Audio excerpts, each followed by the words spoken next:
বৈশ্বিক জিডিপি প্রবৃদ্ধি কমলেও বাড়বে বাংলাদেশে। চলতি বছর হবে 4.6%। 2027 সালে বাড়বে আরও পূর্বাভাস আনটাডের। অর্থনৈতিক স্থিতিশীলতায় কারণ বিশ্লেষণ সংস্থাটির।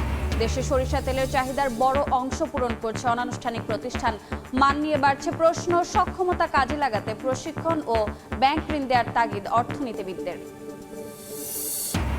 6 মাসে রাজস্ব আদায়ে 8,500 কোটি টাকা পিছিয়ে চট্টগ্রাম কাস্টম। রফতানি না বাড়লে লক্ষ্যমাত্রা অর্জন কঠিন। চ্যালেঞ্জ মোকাবিলায় কাটাতে হবে রাজনৈতিক অস্থিরতা।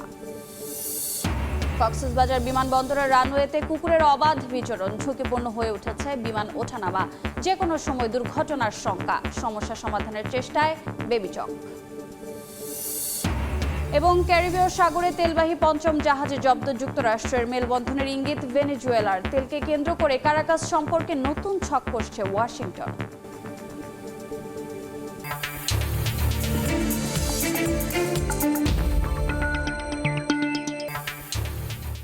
দেখছিলেন শিরোনাম। আমন্ত্রণ জানাচ্ছি দেশ ও দেশের বাইরের অর্থ বাণিজ্যের নানা খবর নিয়ে আমাদের নিয়মিত আয়োজন এই সময়ের বাণিজ্যে। আপনাদের সঙ্গে আছি আমি রোজ। চলতি বছর বাংলাদেশের জিডিপি প্রবৃদ্ধি হবে 4.6%। 2027 সালে আরও বেড়ে হবে 5.4%। বাংলাদেশের অর্থনীতির এমন পূর্বাভাস দিয়েছে জাতিসংঘের বাণিজ্য ও উন্নয়ন বিষয়ক সংস্থা আঙ্কাটাড। এ কারণ হিসেবে সংস্থাটি বলছে অর্থনৈতিক স্থিতিশীলতা বেড়েছে, কৃষি উৎপাদন ভালো হয়েছে এবং পণ্যের দামও অনুকূলে রয়েছে। যদিও বিশ্ব জিডিপির প্রবৃদ্ধি 2025 সালের তুলনায় চলতি বছর কিছুটা কমে 2.7%-এ নামবে বলে বিশ্লেষণ তুলে ধরেছে আঙ্কাটাড। আগামী নভেম্বরে উন্নয়নশীল দেশের চূড়ান্ত স্বীকৃতি পেতে যাওয়া বাংলাদেশের জিডিপি প্রবৃদ্ধি চলতি বছর হবে 4.6%, যা গেল বছরের তুলনায় কিছুটা বেশি। আগামী বছরে প্রবৃদ্ধি আরও বেড়ে দাঁড়াবে 5.4%। শুক্রবার এমন পূর্বাভাসই দিয়েছে জাতিসংঘের বাণিজ্য উন্নয়ন বিষয়ক সংস্থা আঙ্কটাড। আঙ্কটাড বলছে স্বল্পোন্নত দেশগুলোর অর্থনৈতিক প্রবৃদ্ধি বাড়ছে। সামষ্টিকভাবে এলডিসির প্রবৃদ্ধি 2026 সালে 4.6% আর 2027 সালে পৌঁছাতে পারে 5%, যা 2025 সালের 3.9%-এর চেয়ে বেশি। বাংলাদেশ, ইথিওপিয়া ও তানজানিয়ার মতো কয়েকটি বড় এলডিসিতে তুলনামূলক ভালো প্রবৃদ্ধির পূর্বাভাসের কারণ হিসেবে সংস্থাটির বিশ্লেষণ এসব দেশের অর্থনৈতিক স্থিতিশীলতা বেড়েছে, কৃষি উৎপাদন ভালো হয়েছে ও পণ্যের দাম অনুকূলে রয়েছে। আঙ্কটাডের প্রতিবেদন অনুযায়ী 2026 সালে বাংলাদেশের জিডিপি প্রবৃদ্ধি হতে পারে 4.6% এবং বিশ্ব ব্যাংকও বলেছে যে সেটি হতে পারে 4.8%, আইএমএফ বলেছে 4.9%। তবে সবকিছু নির্ভর করছে কিন্তু এই নির্বাচন পরবর্তী সময়ে একটা স্থিতিশীল রাজনৈতিক পরিবেশ তৈরি হয় কিনা এবং একই সঙ্গে আইন শৃঙ্খলা পরিস্থিতির দৃশ্যমান উন্নীত হয় কিনা। পাশাপাশি যেটা সবচেয়ে বড় পূর্ব শর্ত সেটি হলো যে বিনিয়োগের খরচ কমানো। জাতিসংঘের করা এই world economic situation and prospect 2026 প্রতিবেদনে বলা হয়েছে চলতি বছর বিশ্ব অর্থনীতির প্রবৃদ্ধি হবে 2.7%, যা 2025 সালের আনুমানিক 2.8%-এর চেয়ে কিছুটা বেশি এবং মহামারীর আগে গড় প্রবৃদ্ধি 2.3%-এর তুলনায় কম। রিপোর্টে বলা হয়েছে গত বছর বিশ্ব অর্থনীতি কিছুটা স্থিতিশীলতা দেখিয়েছে। এর পেছনে মূল কারণ মূল্যস্ফীতি কমা এবং কয়েকটি বড় দেশের ঋণ নীতি ধীরে ধীরে শিথিল হওয়া, যা চাহিদা বজায় রাখতেও বিশ্বব্যাপী ভূ রাজনৈতিক উত্তেজনা ও পরিবর্তনশীল বাণিজ্য নীতির মধ্যেও প্রবৃদ্ধি স্থিতিশীল রাখতে সহায়তা করেছে। ইয়ানুর শিফাত, সময় সংবাদ। দেশে সরিষা তেলের মোট চাহিদার বড় অংশ পূরণ করছে অনানুষ্ঠানিক কারখানাগুলো। যদিও গুণগত মান নিয়ে রয়েছে প্রশ্ন। শুধু তাই নয়, ব্র্যান্ডিংয়েও পিছিয়ে এসব কারখানা। সক্ষমতা কাজে লাগাতে প্রশিক্ষণ ও সহজে ব্যাংক ঋণ দেওয়ার তাগিদ কৃষি অর্থনীতিবিদের। ফরহাদুর রহমানের রিপোর্ট, ছবি তুলেছেন মোমেন হোসেন। দেশের ভোজ্য তেলের বার্ষিক চাহিদা 32 লাখ টনের বেশি, যার প্রায় 78% পাম সয়াবিনে ও 19% আসে সরিষা থেকে, আর বাকিটুকু পূরণ হয় অন্যান্য তেলে। পাম সয়াবিন তেলের প্রায় 100% আমদানি হলেও সরিষার তেলের প্রায় সবটা উৎপাদন হয় দেশেই। দিন দিন বাড়ছে চাষও, আবাদ বাড়াতে কাজ করছে কৃষি বিভাগও। নারায়ণগঞ্জ জেলার সোনারগাঁওয়ের বারোদি বাজারে এরকম তেলের মিল রয়েছে অন্তত 10 থেকে 12টি। এসব মিল থেকে প্রতিদিন অন্তত 6 থেকে 7 হাজার লিটার তেল উৎপন্ন হয়, যা খুচরা এবং পাইকারি ক্রেতাদের মাধ্যমে ছড়িয়ে পড়ে সারা দেশে। তারা বলছেন তাদের এই ব্যবসাটা অন্তত 30 থেকে 35 বছরের পুরনো ঐতিহ্য। ব্যক্তি উদ্যোগে ও প্রশিক্ষণ নেওয়া শ্রমিকরা তেল উৎপাদন করে থাকেন। বাজারে প্রতিষ্ঠিত বিভিন্ন কোম্পানির বোতলজাত সরিষার তেলের তুলনায় নামহীন প্রতিষ্ঠানে উৎপাদিত তেলের ঝাঁজ বেশি থাকায় ক্রেতাদের অনেকে সন্তুষ্ট থাকলেও বেশিরভাগেরই প্রশ্ন মান নিয়ে। তেলগুলো তো অনেক ফ্লেভার এবং ঝাঁঝালো, মানে ফ্রেশ তেল তো, ডাইরেক্ট সরিষা ওইদিকে একদিকে খৈল পরে একদিকে তেল পরে। বেশিরভাগ মানুষ এখানে হচ্ছে তেল কিনে পিউরিটির জন্য না, প্রাইসটা কম। একটা রিউমার আছে যে এটা হচ্ছে ভালো সরিষার থেকে বাঙানো হয়তো সরিষার গিরানটা আসে হাত পায়ে মাখানোর জন্য, এমনি তরকারিতে খাওয়ার জন্য অনেক বেটার। আমাদের এই ব্যবসাটা উত্তরোত্তর বৃদ্ধি পাচ্ছে, তার মানে আমরা ধরে নিতে পারি যে মান ভালো দেখেই কাস্টমাররা আমাদেরকে ফেভার দিচ্ছে। বড় বড় কোম্পানিরা লেভেল লাগাইতেছে, 200 টাকা তেল 300 টাকা বেচতেছে। কৃষি অর্থনীতিবিদদের মতে সক্ষমতা কাজে লাগাতে পারলে কমবে আমদানি নির্ভরতা। তেলের যে চাহিদা তার অন্তত 50% অবশ্যই আমরা সরিষা থেকে তেলের চাহিদা মেটাতে পারি। একটা সময় আসবে যখন আমাদের উৎপাদনের ক্ষেত্রে তেমন একটা ঘাটতি থাকবে না এবং বিদেশের উপরে আমাদের যে নির্ভরতা এটা কমে যাবে। তেলের এই যে ভাঙানো মেশিন ব্যবহার করা এবং এই ক্ষেত্রে যে মরুকীকরণ করা, এই ব্যাপারে যারা এই কাজে নিয়োজিত আছে তাদেরকে কিভাবে প্রশিক্ষণ দিয়ে সহায়তা দিয়ে আরো উন্নত মানের মরুকীকরণে তাদেরকে নিয়োজিত করা যায়, সেই প্রচেষ্টা অবশ্যই নেওয়া দরকার। খাত সংশ্লিষ্টদের তথ্য মতে প্রতি বছর দেশে সরিষা তেলের বাজার বাড়ছে প্রায় 6% হারে। ফরহাদুর রহমান, সময় সংবাদ, ঢাকা। দর্শক, প্রতিবেদনটি দেখছিলাম। দেশের ভোজ্য তেলের বাজারে দেশীয় যোগান ও আমদানি নির্ভরতা নিয়ে আলোচনার জন্য আমাদের সঙ্গে যুক্ত হয়েছেন কৃষিবিদ অধ্যাপক ডক্টর সৌদুল আমিন। স্যার, এই সময়ের বাণিজ্যে আপনাকে স্বাগত। ধন্যবাদ। স্যার, আমরা প্রতিবেদন দেখছিলাম যে অনানুষ্ঠানিক খাতের এই বিষয়টি নিয়ে, তো সামগ্রিক অর্থনীতিতে এটি কতটুকু ঝুঁকিপূর্ণ হতে পারে? ধন্যবাদ। আসলে তেল বীজটা যেটা ভোজ্য তেল, এটা আমাদের দেশে এত একটা অত্যাবশ্যকীয় উপাদান, এটা নিয়ে অন্য ওই যে মানুষের উপরে নির্ভর করা, আমদানি নির্ভর করার কোনো সুযোগ নেই। কারণ বাংলাদেশে আমরা অন্তত 13টা তেলবীজ ফসল চাষ করার সুযোগ আছে এবং হয়তো আগে, কিন্তু এখন মাত্র একটা সরিষা, একমাত্র একটাই চাষ হয়। কারণ ব্যবসায়ীরা এই দেশে তেলের উৎপাদন হোক এটা তারা অগ্রাধিকার দেয় না।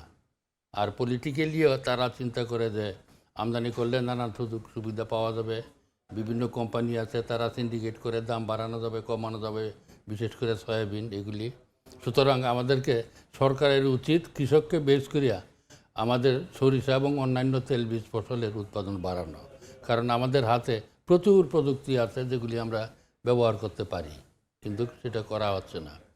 সরিষা চাষ হয় বর্তমানে 10 লক্ষ হেক্টরের মতো জমি, উৎপাদন হয় 15 লক্ষ হেক্টর, আর এতে তেল পাওয়া যায়, সরিষার তেল পাওয়া যায় 2.5 লক্ষ টন, কিন্তু আমাদের প্রয়োজন প্রায় 30 লক্ষ টন। অবশ্যই এই সমস্ত তথ্যে পরিসংখ্যানে অনেক ভেজাল আছে, কারণ সরিষার গ্রোথ রেট কত এটা বলা মুশকিল। তবে সিএজিআর যেটা আছে আমাদের যে কম্পাউন্ড রেটে, সেটা আসলে এখনও আছে 3.68% আছে, এটা অনেক কম। 6.8% হারে বাড়তেছে, এই বাড়লে হবে না।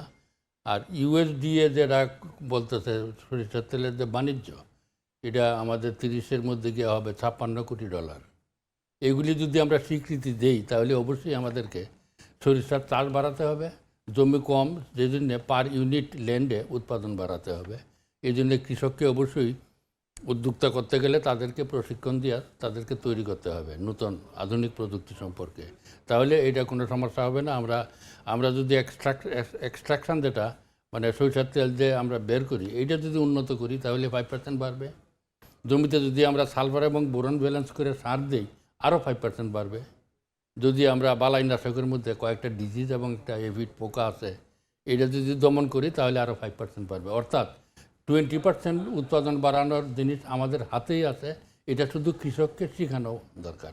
আর ব্যবসায়ীর উপরে এই যে আমদানি করা তেলে যে কী পরিমাণ ভেজাল থাকে এটা বৈজ্ঞানিকরা বলতে পারবে না। আজকাল একটা শুনলাম শিয়াল কাটার বীজের তেল দেয়, শিয়াল কাটা একটা আগাছা, এটার বীজের তেলটা দেয়, ভেরেন্ডার তেল দেয়, পেঁয়াজের রস দেয়, পচা পাম অয়েল দেয়, নানা রকম এগুলি দেয়। এবং যে কোনো উদ্যোগ নিলে আমাদের উদ্যোগ নেওয়া হয়েছে অনেক, সয়াবিনের জন্যে, তারপরে এই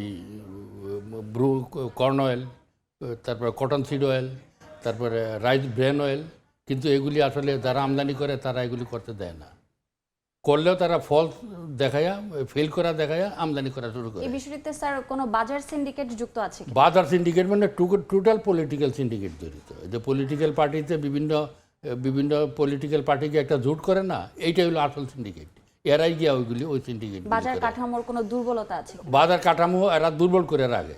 যেমন বাংলাদেশ কৃষি বিপণন অধিদপ্তর, এত বড় একটা অধিদপ্তর, তাদেরকে কাজেই লাগানো হয় না, শুধু ওই সয়াবিনের ব্যবসাটা করার জন্য হাজার হাজার কোটি টাকা। এটা সরকারের উচিত স্ট্রেট ওয়েতে সয়াবিন বন্ধ করে দিলে, সয়াবিন আমদানি, তেল আমদানি যদি বন্ধ করে, তাহলে অবশ্যই সরিষার তেলটা বাড়বে, সরিষার তেল বাড়বে। চীনাবাদাম, তিল, তিসি, কুসুম, নারিকেল, অনেক ফসল আছে যেগুলি থেকে আমরা তেল আগেও ছিল, এখনো মানে আমাদের দেশীয় পণ্যগুলো দিয়ে আমরা অনেকটুকু এগিয়ে যেতে অনেক দূরে এগিয়ে যেতে পারি, এত ক্রাইসিসটা থাকবে না। আর আমাদের আরেকটা জিনিস, সেটা হলো মিথ্যা কথার তত্ত্ব বন্ধ করা উচিত। মিথ্যা কথার তত্ত্বটা বন্ধ করা উচিত। উৎপাদন নিয়ে কেউ বলে $21 বিলিয়ন ব্যবসা, কিন্তু ইউএস ডিলার ফাইনালি বলছে যে এটা 30 থেকে 56 কোটি ডলার হতে পারে, কিন্তু এর 3-15 অর্থাৎ প্রায় $2 মিলিয়ন পটেনশিয়াল আছে, ক্ষমতা আছে, যদি সেটা বাংলাদেশ ঠিকমতো ডিল করে। আর সরিষার তেলের ব্র্যান্ডিং পিছিয়ে থাকার পেছনে উদ্যোক্তাদের ব্যর্থতা আছে কিনা? উদ্যোক্তাদের ব্যর্থতা না, উদ্যোক্তাদের স্বার্থ, তাদের এই ব্যর্থতাটা ইচ্ছাকৃত। এটা এমনভাবে করে রাখা হয় যাতে সয়াবিন আমদানি করতেই হবে, সয়াবিন আমদানি করতে হবে, পাম অয়েল আমদানি করতে হবে। এখন বাংলাদেশের যে তেল ব্যবহার হয় তার প্রায় 75% উপরে পাম অয়েল। এই পাম অয়েলের মধ্যে যে কী পরিমাণ কী জিনিস ভেজাল দেওয়া হয়, এটা আল্লাহ ছাড়া কেউ বলতে পারবে না।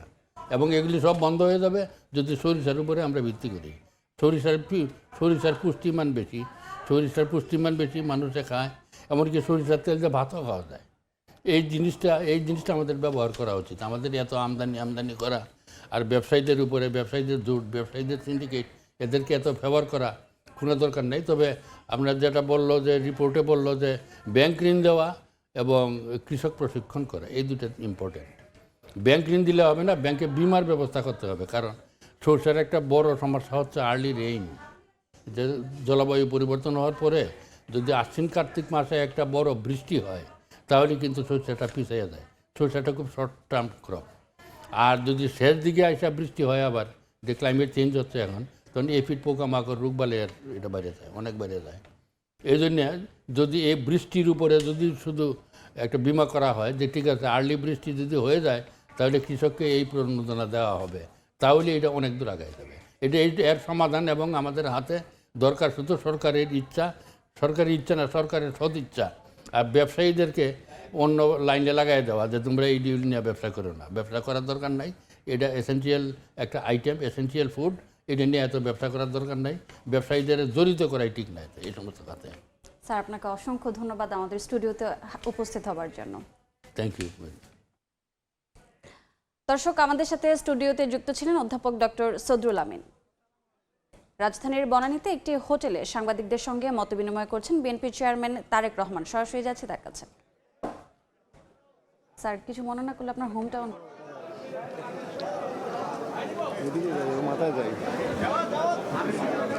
এই মুহূর্তে আপনারা দেখতে পাচ্ছেন যে বিএনপির চেয়ারম্যান তারেক রহমান তিনি গণমাধ্যমের সাংবাদিক সম্পাদক যারা এসেছেন, বার্তা সম্পাদক, তাদের সঙ্গে কুশল বিনিময় করছেন। তিনি আজকে মূলত দেশে ফেরা পরে প্রথমবারের মতো আজকে গণমাধ্যমের সঙ্গে শুভেচ্ছা বিনিময় করছেন। তিনি আপনারা দেখতে পাচ্ছেন যে আজকে এই মুহূর্তে তারেক রহমান বিভিন্ন গণমাধ্যমের সাংবাদিক যারা রয়েছেন, একই সঙ্গে যারা সম্পাদক, বার্তা সম্পাদক, এছাড়া মাঠের যারা সাংবাদিক যারা রয়েছেন, বিশেষ করে তাদের সঙ্গে কিন্তু শুভেচ্ছা বিনিময় করছেন। আপনারা দেখতে পাচ্ছেন, আমরা দেখানোর চেষ্টা করব তারেক রহমান সবার শুভেচ্ছা বিনিময় করছে, আমরা দেখানোর চেষ্টা করছি। আপনারা দেখছেন যে এখানে গণমাধ্যম কর্মীরাই তাকে স্বাগত জানিয়েছেন। তিনি গতকাল রাতে তিনি জানেন যে স্থায়ী কমিটির বৈঠকে তাকে বিএনপির ভারপ্রাপ্ত চেয়ারম্যান থেকে তাকে ভারমুক্ত করে আসলে সিদ্ধান্ত দেওয়া হয় এবং গঠনতন্ত্র অনুযায়ী তিনি বিএনপির চেয়ারপারসন তাকে মনোনীত করা হয় এবং তিনি চেয়ারম্যান হিসেবে তিনি মনোনীত হন এবং তাকে চেয়ারম্যান হিসেবে স্বীকৃতি দেওয়া হয় দল থেকে। গতকালকে স্থায়ী কমিটির বৈঠক হচ্ছে গুলশান কার্যালয়ে, সেখানে আপনারা দেখছেন। এছাড়া আপনারা জানেন যে বিএনপি চেয়ারপারসন বেগম খালেদা জিয়া গত 30শে ডিসেম্বর তিনি ইন্তেকাল করলে সে বিএনপি চেয়ারপারসনের পদ শূন্য হয় এবং সেখানে বিএনপির ভারপ্রাপ্ত চেয়ারম্যান তারেক রহমান 2018 সাল থেকে দায়িত্ব পালন করছিলেন ভারপ্রাপ্ত চেয়ারম্যান হিসেবে, যখন তার মা বিএনপি চেয়ারপারসন বেগম খালেদা জিয়া তিনি তাকে কারাবন্দী করা হয়েছিল, তারপর থেকে বিএনপির হাল ধরেছিলেন তার বড় ছেলে তারেক রহমান এবং গতকালকে তারেক রহমানকে স্থায়ী কমিটির বৈঠকের মাধ্যমে তাকে চেয়ারম্যান হিসেবে স্বীকৃতি দেওয়া হয় এবং তাকে সিদ্ধান্ত দেওয়া হয়। এরপর থেকে আজকে প্রথমবারের মতো তিনি চেয়ারম্যান হয়ে প্রথমবারের মতো তিনি যে কর্মসূচিতে অংশ নিচ্ছেন সেটি হচ্ছে গণমাধ্যমের সঙ্গে শুভেচ্ছা বিনিময় মত বিনিময় সভা, সেখানে তিনি অংশ নিচ্ছেন। যদিও এটি পূর্ব নির্ধারিত ছিল আগে থেকেই, গণমাধ্যম কর্মীদের যারা রয়েছেন, সাংবাদিক যারা রয়েছেন, সম্পাদক যারা রয়েছেন, বিভিন্ন টেলিভিশন অনলাইন পত্রিকা সহ যারা ছিলেন তাদের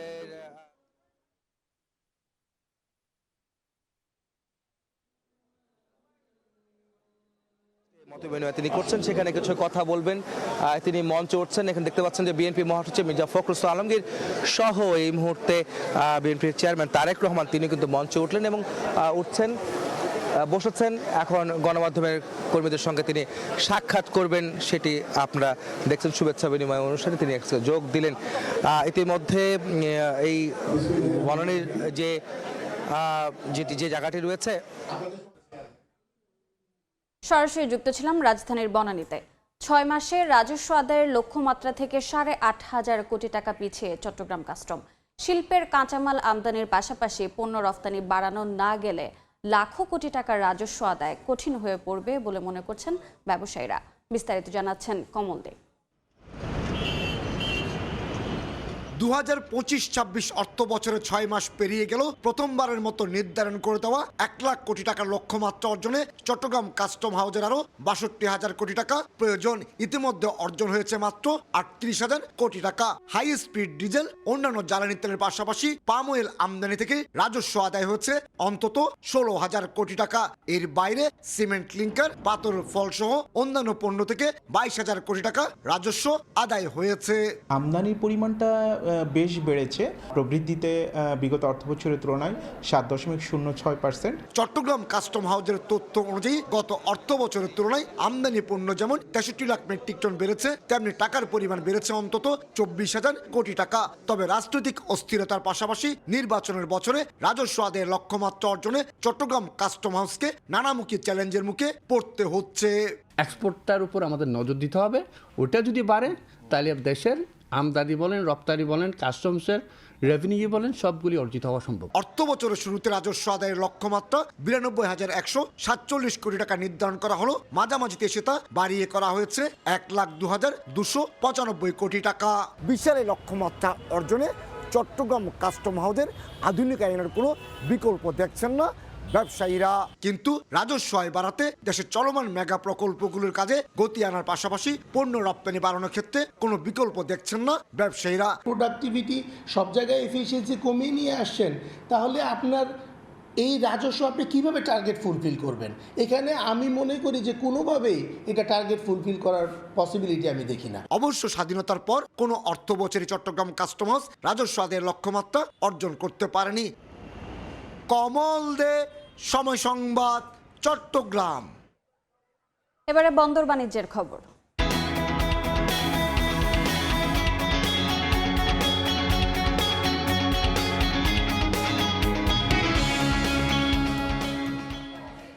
অবকাঠামো উন্নয়ন না থাকায় সাতক্ষীরা ভোমরা বন্দরে বাড়েনি আমদানি রফতানি। বিস্তারিত জানাতে সরাসরি চলে যাচ্ছে ভোমরা বন্দরের সহকর্মী মমতাজ আহমেদ বাপির কাছে।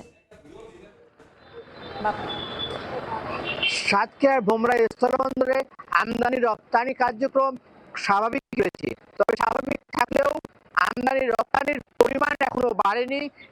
যে বন্দর দিয়ে আসতো 3 থেকে 400 গাড়ি, সেই বন্দর দিয়ে এখন আমদানি রপ্তানির পরিমাণ আরো অর্ধেকে নেমে এসেছে। তবে খুশির খবর জানিয়েছে এখান বন্দরের stand up agent association.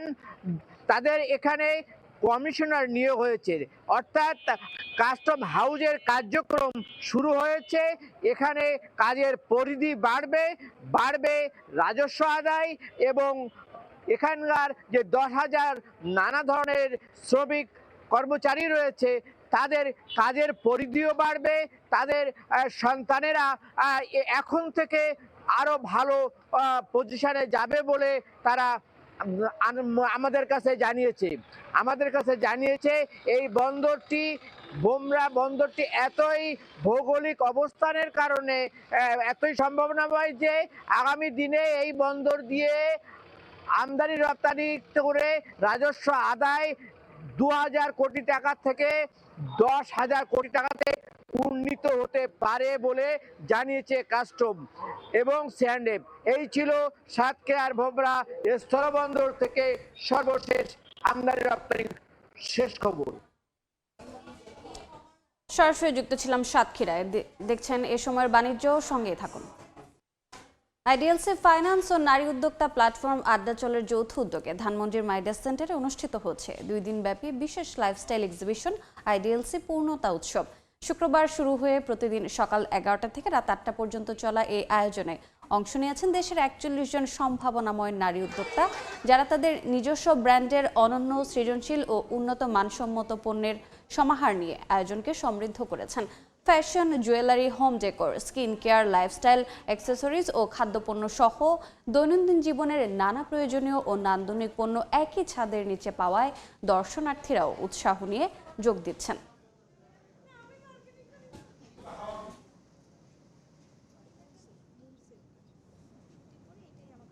It's very encouraging. আমাদের বোনেরা যেভাবে তাদের দেশি প্রোডাক্টগুলিকে, আমাদের এই দেশি প্রোডাক্টগুলিকে ডিসপ্লে করছেন, আমার মনে হয় যে হারিয়ে যাওয়া যে জিনিসপত্রগুলি ছিল সেগুলি গ্র্যাজুয়ালি আস্তে আস্তে করে ফিরে আসবে। এই ধরনের এনকারেজিং যে প্রোগ্রামগুলি, যে তাদেরকে একটা স্পেস অর্গানাইজ করে দেওয়া, তাদেরকে সামনের দিকে এগিয়ে যাওয়ার যে চেষ্টা, সেই চেষ্টাতে আমরা এখনও জড়িত আছে এবং ভবিষ্যতে এভাবে এনকারেজ করতে চাই। প্রতি বছরের ধারাবাহিকতায় এই বছরও শুরু হয়েছে বেকম্যানস বিস্কিট ফেস্টিভ্যাল। শুক্রবার রাজধানীর ধানমন্ডি রবীন্দ্র সরোবরে শুরু হয়েছে 2 দিনব্যাপী এই ফেস্টিভ্যালের 10ম আসর। এই ফেস্টিভ্যালের আয়োজন করেছে আকিজ বেকার্সের প্রিমিয়াম বিস্কিট ব্র্যান্ড বেকম্যানস।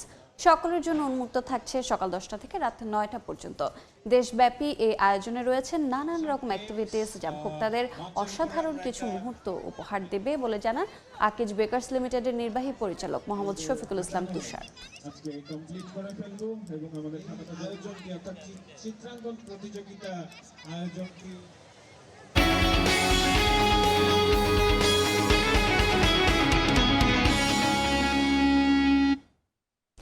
তম ঢাকা আন্তর্জাতিক বাণিজ্য মেলার 8ম দিন আজ ছুটির দিনে সকাল থেকে দর্শনার্থীদের আনাগোনা বাড়ছে।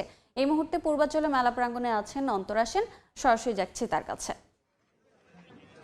অন্তরা, দেখতে দেখতে পেরিয়ে গেছে 7টি দিন। আজ 30তম ঢাকা আন্তর্জাতিক বাণিজ্য মেলার 8ম দিন, সেই সঙ্গে ছুটির দিনও বটে। আর সকাল থেকেই কিন্তু আসতে শুরু করেছে মানুষ। তবে গতকাল যেহেতু শুক্রবার ছিল, গতকাল কিন্তু ঠিক এই সময় মানুষের ঢল আমরা আরো বেশি দেখতে পেয়েছি।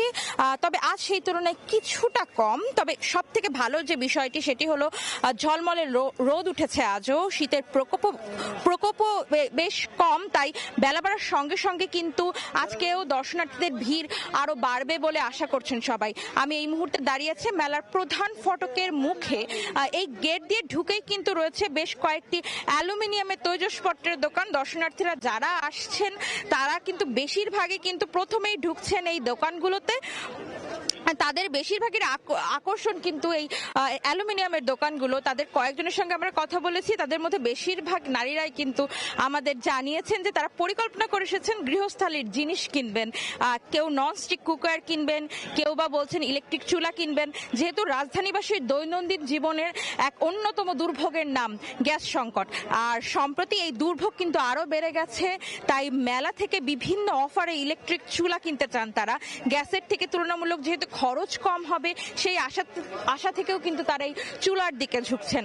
এদিকে পরিবার পরিজন ছাড়াও বন্ধু বান্ধব নিয়েও কিন্তু ঘুরতে এসেছেন অনেকেই। মেলা প্রাঙ্গণ যেহেতু অনেক খোলা মেলা একটা জায়গা, সেখানে কিন্তু যারা ছোট্ট সোনামণিদের নিয়ে এসেছেন তারা কিন্তু বেশ উপভোগ করছেন এই খোলামেলা জায়গা। তারা কিন্তু ছুটোছুটি করছে, আর বাবা মায়েরাও কিন্তু বেশ আনন্দ পাচ্ছে তাদের বাচ্চারা এরকম খোলামেলা জায়গায় ছুটোছুটি করতে পারে। এবং তাদের কিন্তু অনেক পরিকল্পনা, বাচ্চাদের জন্য অনেক কিছু কিনবেন, তাদের আশা মেলার যারা দোকানগুলো আছে সেখান থেকে তারা বেশি বেশি অফার পাবেন, দোকানিরাও কিন্তু ভালো অফার দিচ্ছেন, বিভিন্ন ধরনের অফার দিচ্ছেন, বিভিন্ন মূল্য ছাড় দিচ্ছেন। বিশেষ করে যে বিদেশি দোকানগুলো আছে সেগুলো তারা কিন্তু বেশ ভালো অফার দিচ্ছে। এই ছিল আমার কাছে বাণিজ্য মেলা থেকে সর্বশেষ খবরাখবর। এই সময়ের বাণিজ্য আনুষ্ঠানিকভাবে যাত্রা শুরু করলো বার্জার ইলিউশন হারিয়ে যায় ক্যাম্পেইন। শুক্রবার রাজধানীর তেজগাঁওয়ে আলোকিতে এই ক্যাম্পেইনের উদ্বোধন করা হয়। এ সময় উপস্থিত ছিলেন বার্জার পেইন্টস বাংলাদেশ লিমিটেডের ব্যবস্থাপনা পরিচালক Rupali Chowdhury, chief business officer Abul Kashem Mohammad Siddiqui Newaz সহ প্রতিষ্ঠানের ঊর্ধ্বতন কর্মকর্তা। হারিয়ে যায় ক্যাম্পেইনের মূল ভাবনায় রয়েছে রঙকে শুধুমাত্র দেয়ালের আবরণ নয়, বরং এক ধরনের অনুভূতি ও গল্পের রূপ দেয়া। বার্জার ইলিউশনের প্রিমিয়াম টেক্সচার্ড পেইন্ট কালেকশনকে নতুনভাবে উপস্থাপন করতে এই ক্যাম্পেইনে যুক্ত হয়েছেন স্বনামধন্য শিল্পী অপি করিম, অর্ণব, সারাহ করিম।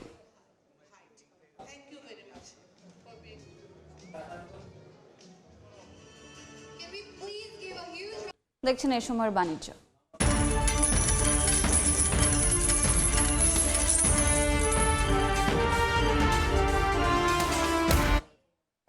ডিসেম্বরে বিশ্ববাজারে কমেছে ভোজ্য তেল, মাংস ও দুগ্ধজাত পণ্যের দাম। তবে দানাদার খাদ্য ও চিনির দাম ছিল ঊর্ধ্বমুখী।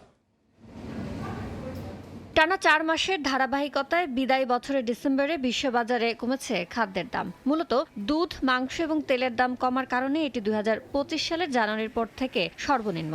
এমন তথ্যই উঠে এসেছে জাতিসংঘের খাদ্য ও কৃষি সংস্থা FAOর প্রতিবেদনে। নভেম্বরের তুলনায় খাদ্যপণ্যের দাম কমেছে 0.6%, আর গত বছরের একই সময়ের তুলনায় কমেছে 2.3%। ভোজ্য তেলের দাম গেল 6 মাসের মধ্যে সর্বনিম্নে নেমেছে। পাম তেলের দাম বাড়লেও সয়া, রেপসিড ও সূর্যমুখী তেলের দাম কমায় ডিসেম্বরে ভোজ্য তেলের দাম কমেছে 0.2%। ব্রাজিলে চিনি উৎপাদন কমে যাওয়ায় বৈশ্বিক বাজারে গেল মাসে চিনির দাম 2.4% বেড়েছে। অবশ্য এটি এখনও 2024 সালের ডিসেম্বরের তুলনায় 24% কম। ইয়ানুর শিফাত, সময় সংবাদ। ক্যারিবিয়ান সাগরে ভেনেজুয়েলার সঙ্গে সংশ্লিষ্ট 5ম তেলবাহী জাহাজ জব্দ করেছে যুক্তরাষ্ট্র। মার্কিন সাউদার্ন কমান্ড জানায় এটি তথাকথিত ডার্ক ফ্লিটের অংশ। অভিযানে নৌবাহিনী ও মেরিন সদস্যরা অংশ নেন এবং ভেনেজুয়েলার জলসীমা ছাড়ার পরই জাহাজটি দখলে নেওয়া হয়। এদিকে মার্কিন অভিযানে নিকোলাস মাদুরো আটক হওয়ার 1 সপ্তাহেরও কম সময়ে যুক্তরাষ্ট্রের সঙ্গে সম্পর্ক পুনঃস্থাপনের ইঙ্গিত দিল ভেনেজুয়েলা। দেশটির সরকার জানিয়েছে ওয়াশিংটনের সঙ্গে কূটনৈতিক সম্পর্ক ফেরাতে একটি অনুসন্ধানমূলক প্রক্রিয়া শুরু করা হয়েছে। বিশ্লেষকদের মতে তেলকে কেন্দ্র করেই এখন নতুন করে সাজানো হচ্ছে ওয়াশিংটন কারাকাস সম্পর্ক।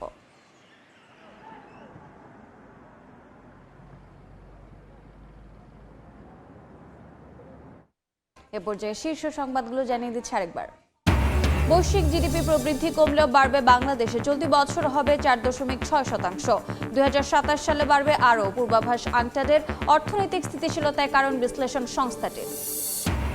দেশে সরিষা তেলের চাহিদার বড় অংশ পূরণ করছে অনানুষ্ঠানিক প্রতিষ্ঠান। মান নিয়ে বাড়ছে প্রশ্ন। সক্ষমতা কাজে লাগাতে প্রশিক্ষণ ও ব্যাংক ঋণ দেওয়ার তাগিদ অর্থনীতিবিদের। 6 মাসের রাজস্ব আদায়ে 8,500 কোটি টাকা পিছিয়ে চট্টগ্রাম কাস্টম। রফতানি না বাড়লে লক্ষ্যমাত্রা অর্জন কঠিন। চ্যালেঞ্জ মোকাবেলায় কাটাতে হবে রাজনৈতিক অস্থিরতা।